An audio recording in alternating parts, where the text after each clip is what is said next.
नाज़रीन खे अहम ख़बर ॾींदा हलूं त छाछरो में मासूम नींगर विछूं जे ॾंग सबबि फ़ौत थी वियो। SS न्यूज़ जे रिपोर्टर शेर ख़ान हालो मूजिबि शहर जे बजीर पाड़े जे रहवासी निज़ामुद्दीन बजीर जे 6 सालनि जे मासूम पुट हुज़ैफ़ा खे घर में विछूं ॾंगे वरितो।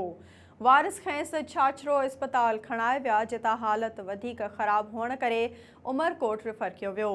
उमरकोट जी इस्पताल में इलाज दौरान ॿारड़ो फ़ौत थी वियो। लाश घर पहुचण ते कोरहम मची वियो। नाज़रीन खे हिकु भेरो ॿीहर ॿुधाईंदा हलूं त छाछरो में मासूम नींगर विछूं जे ॾंग सबबि फ़ौत थी वियो। SS न्यूज़ जे रिपोर्टर शेर ख़ान हालो मूजिबि शहर जे बजीर पाड़े जे रहवासी निज़ामुद्दीन बजीर जे 6 सालनि जे मासूम पुट हुज़ैफ़ा खे घर में विछूं ॾंगे वरितो। वारिस खेसि छाछरो इस्पताल खणाए विया, जितां हालत वधीक ख़राब हुअण करे उमरकोट रिफर कयो वियो। उमरकोट जी इस्पताल में इलाज दौरान ॿारड़ो फ़ौत थी वियो। लाश घर पहुचण ते कोरहम मची वियो।